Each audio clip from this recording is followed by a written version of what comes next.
अस्सलाम वालेकुम। आप देख रहे हैं मेरा फेसबुक और यूट्यूब चैनल। मैं हूं अतीक खालिद धन्याल। नाज़रीन, आज हमने बात करनी है कि गवर्नर पंजाब ने एक नया इजलास बुलाने का कहा है पंजाब असम्बली में, जबकि वहाँ पे एक ऑलरेडी इजलास चल रहा है। अब ये बहस चल रही है कि क्या एक नया इजलास बुलाया जा सकता है या कि उस इजलास के ऊपर ही दूसरा इजलास बुलाएंगे।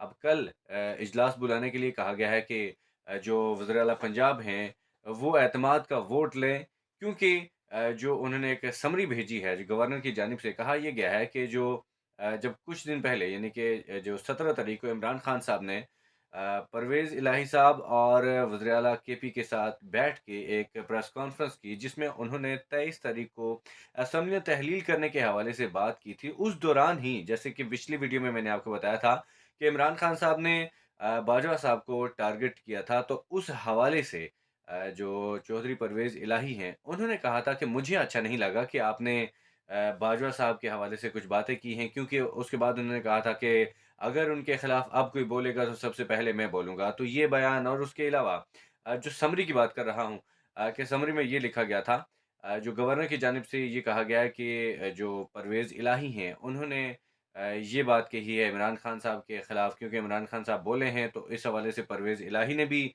बयान दिया है। इसके अलावा उसी समरी में ये था कि जो काबीना में एक एक कारकुन है, उनको जो है वो दाखिल किया जाता है और उनकी एंट्री होती है, जिसका इमरान खान साहब को पता भी नहीं चलता। और साथ ही एक जो है, आपने देखो दर-ए-शिक साहब जो हैं वो निकल जाते हैं। कुछ मामलात ख़राब होते हैं परवेज़ इलाही साहब से, तो वो काबीना का हिस्सा नहीं रहते, वो निकलते हैं। तो ये बातें कुछ साथ ही उन्होंने कहा कि ये चीज़ें रख कर उन्होंने कहा कि अब जो है आपको एतमाद को वोट लेना होगा, क्योंकि जो वहाँ पे काबीना है वो भी कुछ उनके मामलात ठीक नहीं हैं, इमरान खान साहब के साथ भी आपके मामलात ठीक नहीं हैं। और ये बातें सामने रखकर उन्होंने कहा कि आप एतमाद का वोट लें। जिससे पहले आपने देखा कि अपोज़िशन की जानिब से, जो पीडीएम की जानिब से ये कहा गया था कि जो जो 1 रोज़ पहले की बात है, जो एतमाद का वोट यानी कि वोट ऑफ नो कॉन्फिडेंस दे दी गई थी गुज़श्ता रात, इसी रात को। जो कहा गया था कि जो परवेज़ इलाही साहब हैं, उनके ऊपर एतमाद नहीं है, यानी कि एतमाद नहीं है, इसलिए उन्होंने कहा था कि हमने वोट ऑफ नो कॉन्फिडेंस की जो उन्होंने भेज दी थी, वो जो का डॉक्यूमेंट्स थे वो भेज दिए थे। पंजाब असेंबली में गए, वहाँ पे जाके जमा करवाए कि वज़ीर आला जो है उनके ऊपर एतमाद नहीं है। जबकि गवर्नर ने कहा है कि आप जो है एतमाद का वोट ले लें, तो ये 2 चीज़ें अलग-अलग हो जाती हैं। अब ये है कि कल जो है, जो इजलास बुलाया है पंजाब असेंबली में, कि आप वहाँ पे इजलास बुलाएँ। अब सवाल ये है कि क्या आईनी तरीका है कि एक इजलास चल रहा है, क्योंकि बहस यही चल रही है कि एक ऑलरेडी इजलास चल रहा है, तो उसके ऊपर दूसरा इजलास कैसे बुलाया जाए? क्योंकि जब एक इजलास खत्म होगा, तब उसके बाद दूसरा इजलास जो है स्पीकर बुला सकते हैं। अदरवाइज़ कानून के मुताबिक जो है एक इजलास चल रहा है, तो दूसरा इजलास नहीं आ सकता। अब यही शोर-शराबा है हर तरफ, क्योंकि यही पूछा जा रहा है कि कल जो है जो पंजाब असेंबली में इजलास बुलाया जाएगा, उसमें परवेज़ इलाही साहब जो है एतमाद का वोट लेंगे या नहीं लेंगे? और साथ ही ये भी कहा गया है कि अगर परवेज़ इलाही साहब जो है एतमाद का वोट नहीं लेते, तो उसके बाद जो है परवेज़ इलाही जो है वज़ीर आला भी नहीं रहेंगे, क्योंकि जो गवर्नर हैं वो इनको ये इख्तियार उनसे ये ले लेंगे।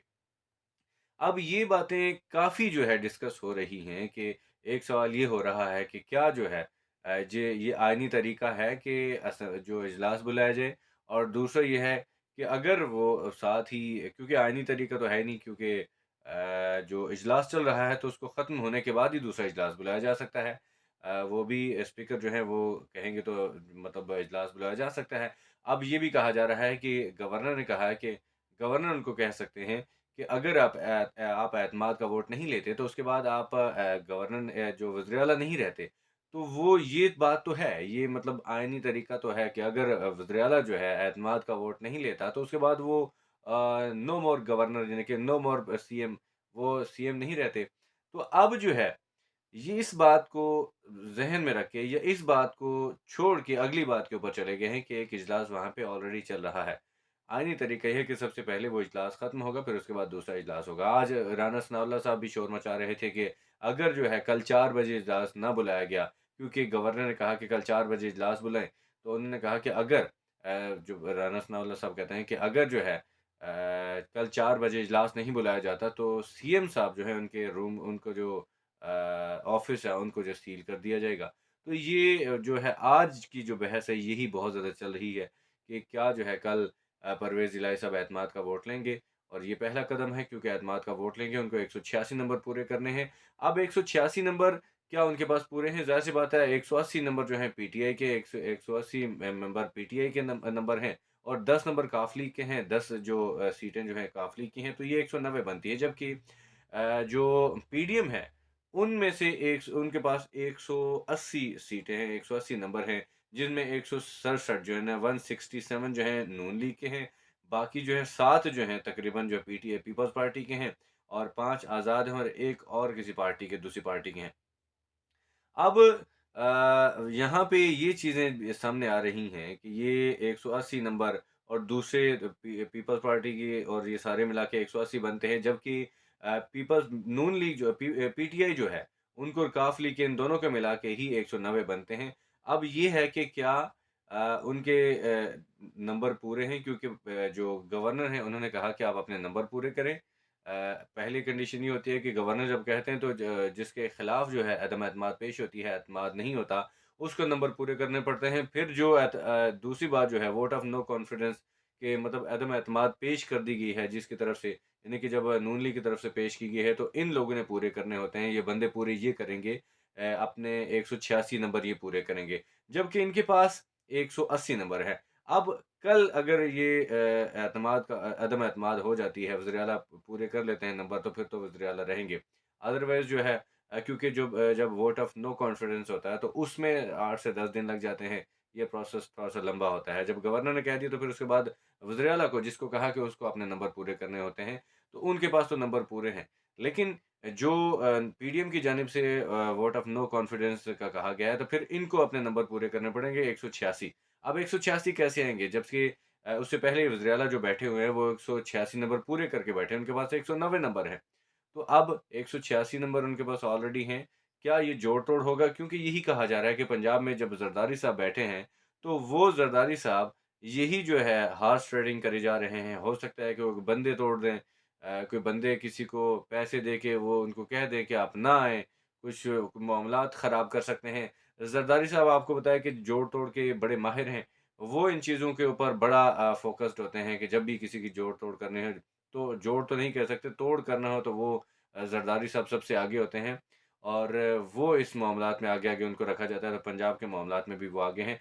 तो अब अगर कल एतमाद का वोट लेते हैं, तो कल पता चल जाएगा क्योंकि एक तो पहली बात ये कि एक इजलास चल रहा है, उस दौरान तो दूसरा इजलास नहीं आ सकता। लेकिन फिर भी कोई अगर रास्ता निकल आता है और कल वोट ऑफ जो एतमाद का वोट ले लेते हैं, तो फिर उसके बाद देखते हैं कि ये क्या नंबर उनके पूरे हो पाएँगे क्योंकि पूरे तो होने चाहिए क्योंकि इनको 190 नंबर हैं वो पूरे होने चाहिए।